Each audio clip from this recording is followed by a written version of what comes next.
কথায় আছে ভালোবাসা দিয়ে সবকিছু জয় করা যায়, সে মানুষ হোক কিংবা বনের প্রাণী হোক।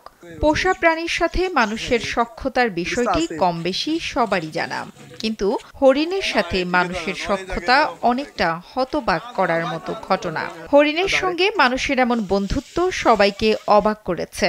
শুধু তাই নয়, মানুষের মতো হাটে বাজারে চলাফেরা এবং খাবার গ্রহণেও অভ্যস্ত বিরল এই হরিণ শাবক। হরিণটি নিজের হাতে ছুঁয়ে দেখতে পেরেছি এবং হরিণকে কাছে ডাকতে পেরেছি, হরিণকে নিজ হাতে খাওয়াতে পেরেছি। এটা এক অন্যরকম অনুভূতি। মানুষের মাঝখানে হরিণ থাকে, হরিণ তো আসলে মানুষের মাঝখানে থাকে না, মানুষ দেখলে দৌড়ে পালায়, পোষ মানছে, এতে খুব ভালো লাগতেছে। খুব আনন্দ লাগে যে আমরা হরিণ করতে পারছি বা হরিণ আমাদের পাশে দাঁড়াইছে, এটা আসলে ভালো লাগছে, খুব আনন্দ। জীবনকে উপভোগ করার সব আয়োজনকে একটি নিশ্চিন্ত কমিউনিটি লিভিং নিশ্চিত করছে রূপায়ণ সিটি উত্তরা। হরিণ মানুষের এই বন্ধুত্বের ঘটনা ভোলা জেলার তজুমুদ্দিন উপজেলার শশীগঞ্জ বন বিভাগের। সেখানকার কর্মী নুরুল্লাহ শিকদারের সঙ্গে হরিণ শাবকের সখ্যতা রীতিমতো আলোড়ন সৃষ্টি করেছে এলাকা জুড়ে। আদর করে নুরুল্লাহ হরিণ শাবকটির নাম রেখেছেন শশী।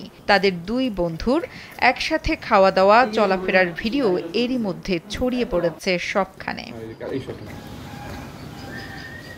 জানা গেছে প্রায় 4 মাস আগে তজুমুদ্দিনের বিচ্ছিন্ন চর মোজাম্মেলের বন থেকে লোকালয়ে ছুটে আসে একটি গর্ভবতী হরিণ। বাচ্চা প্রসব করে মা হরিণটি শিকারীদের ভয়ে আবার বনে ফিরে গেলেও লোকালয়ে রয়ে যায় ছোট বাচ্চাটি। পরে বন বিভাগের কর্মকর্তারা হরিণ শাবকটিকে উদ্ধার করে শশীগঞ্জ বন বিটের আওতায় নিয়ে আসেন। এরপর থেকেই বাচ্চাটিকে পরম যত্নে লালন পালন করছেন বনকর্মী নুরুল্লাহ শিকদার।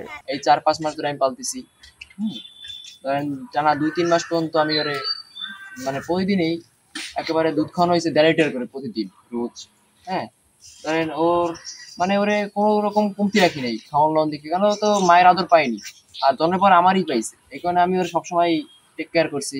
হ্যাঁ, আর অফিসাররা সবসময় বলছে কোনো সমস্যা না হয়, ক্ষতি না হয়, সবসময় খেয়াল রাখতে। এই কারণে আমি মায়ের মতনই আদর যত্ন করে পালছি এই 5 মাস ধরে। শশীগঞ্জ বন বিটের কর্মকর্তা গাজী আবুল বাশার জানান, হরিণ শাবকটি অনেক ভালো আছে ও সুস্থ আছে। ঊর্ধ্বতন কর্তৃপক্ষের নির্দেশ আসা মাত্রই দ্রুত গভীর বনে শাবকটিকে অবমুক্ত করা হবে। ঊর্ধ্বতন কর্তৃপক্ষের নির্দেশক্রমে আমাদেরই বনাঞ্চলে যেখানে হরিণ আছে সেখানেই অবমুক্ত করা হবে।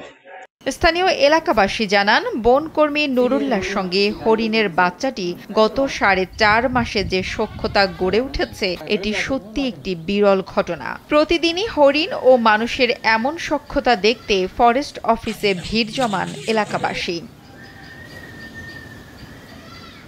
নুসরাত জাহান কলি, কালবেলা।